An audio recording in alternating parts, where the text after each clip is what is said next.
For the last 10 years, I've journaled just about every single day. And maybe you've seen the videos, but if you haven't, in the front cover, I write the 1% biggest best ideas from 300 plus psychology books, lessons, coaches, masterminds. I put together my 5 favorite ideas from 10 years plus of journaling. And I want to share them with you in this video because they changed my life, and I know if you use them, I hope they can change yours in some small way. Big idea number 1. There is a massive difference between being in motion and taking action. This is some of the best advice if you find yourself procrastinating, or you feel stuck, or you're putting in a lot of effort, you're giving a ton, and your results don't seem to match up. Credit where credit is due, it comes from James Clear. When you're in motion, you're planning, strategizing, and learning. Those are all good things, but they don't produce a result. Action, on the other hand, is the type of behavior that will deliver outcome. More practically, here's what this looks like. Health. Motion is obsessively stressing over what the best diet is.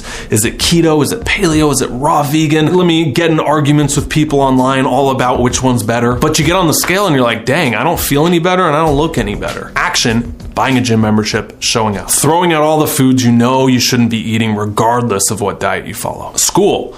Studying all night, planning to write this big paper, gathering all the materials.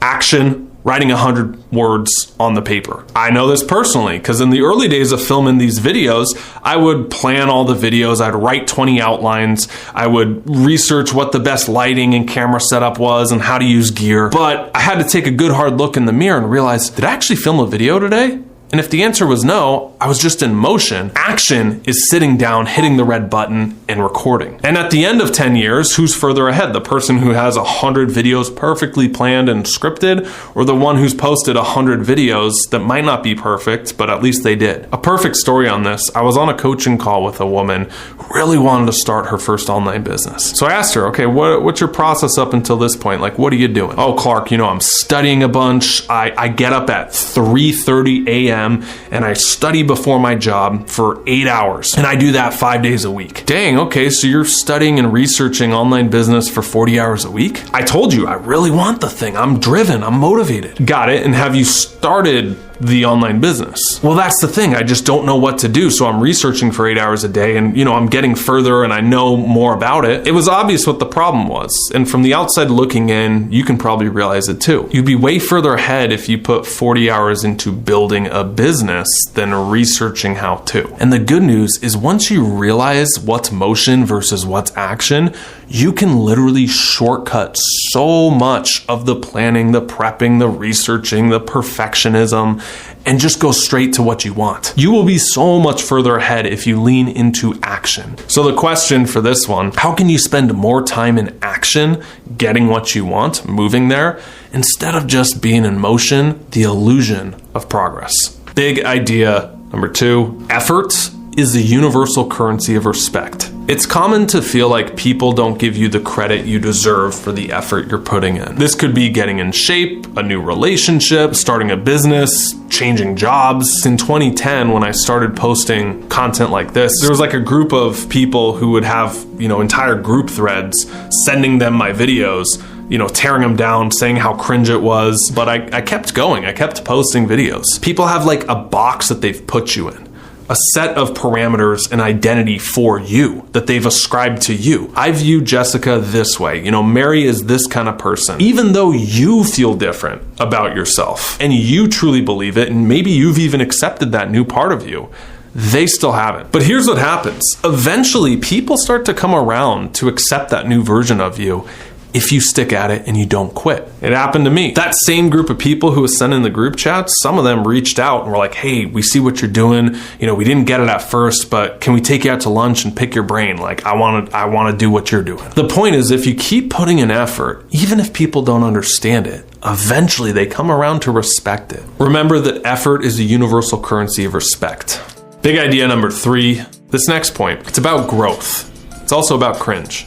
I was hanging around a group of business owners and they're like, dude, I hate posting content online because I just cringe at myself. I wish I could go back and just scrub my whole channel because I cringe at those videos. That's not even how I talk anymore. And I've always said, specifically with content, that that's completely normal to just like cringe at your old videos because you've grown. In fact, something I firmly believe is that if you're not cringing, of the version of yourself from 12 months ago, you're not growing enough. The ego, your self-concept, your self-image, always thinks that it's arrived. That the current version of you right now watching this is not gonna change much in 10, 15 years from now. But remember how when you were like 18, 20 years old, you thought that to be true then? You're like, oh, I'm more mature for my age. Or, oh, other people, they might change, but not me. I feel like I'm still gonna be this person in 20 years. But if you're like 30 now, like me, you look back on that 21-year-old, 18-year-old version of you and be like, oh, buddy, that's cute, buddy. You don't know what you're in for. The point is that you're always growing and you're gonna continue to grow. So don't waste energy or emotions self-attacking or judging the former version of you. In fact, have compassion for that version of you, and you can start to be thankful because it led you to the point of where you are now,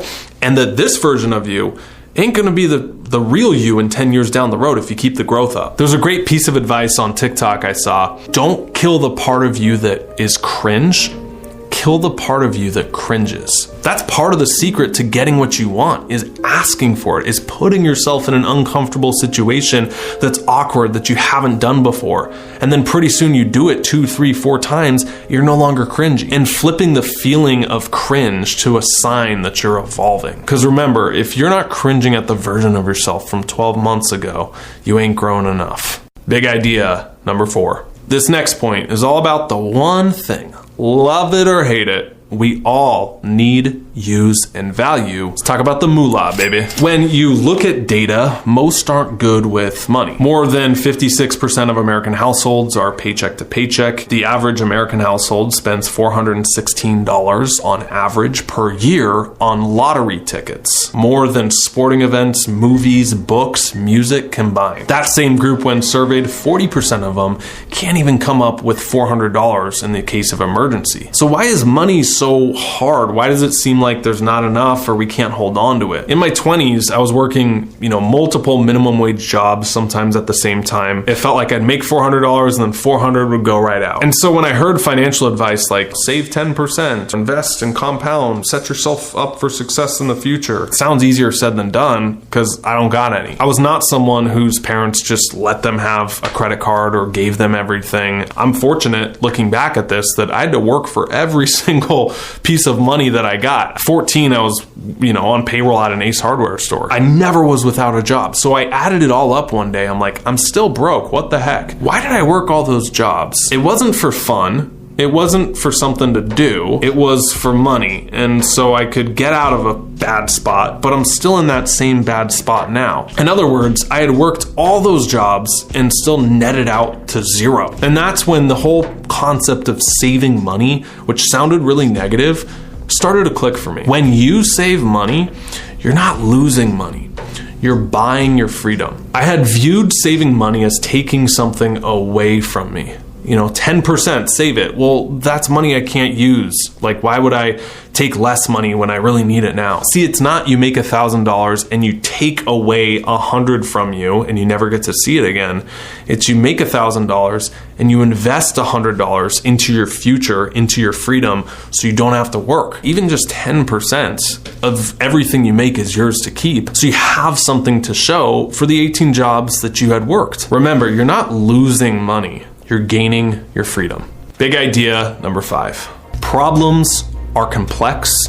Solutions are simple. Problem, weight loss. Solution, eat less, exercise more. Problem, more money. Solution, stop spending it, start saving it, increase your income. Problem, getting in a relationship, keeping a relationship. Solution, work on yourself, heal your past, and become someone you would want to date. Pause there. I want you to notice something, okay, and be honest. Was there any part of you, when I was giving you the solutions to those examples, that wanted to resist it a little bit?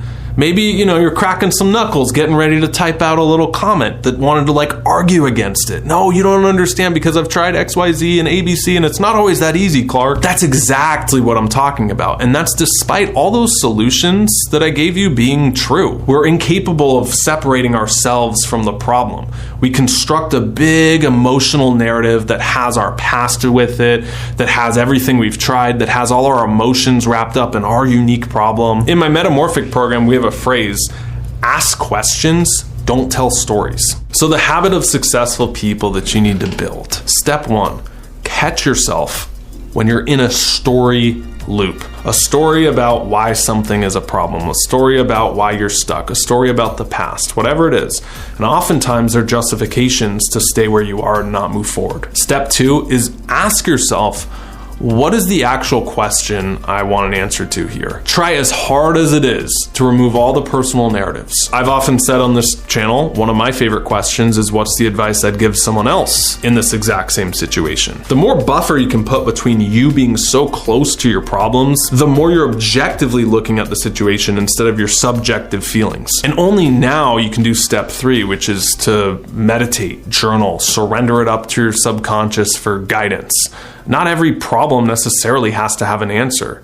Sometimes it's as simple as letting go of something that happened in the past that you can't let go of. And you realize you can't change no matter how much problem solving you try to have. Even that realization, ironically, by doing nothing, you're moving forward still. If you're someone who wants our help reinventing, going from the 1.0U to the 2.0U in under 10 weeks, I'll link down below where you can talk to one of our coaches for free. These are cool people, personally trained by me, not just like weirdos off the internet that you'll be talking to, and see if we can genuinely help you.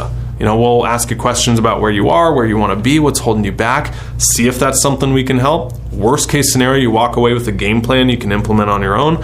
Best case scenario, we can tell you a little bit more about what we do and see if it's a fit. Spots do fill up though, and if there's no spots available, just come back another time, refresh it, check, because we're always opening more. Hopefully you got value out of these 5 lessons. What I'll do now is link up right here, a perfect follow-up video on the 5 things I wish I knew at 20.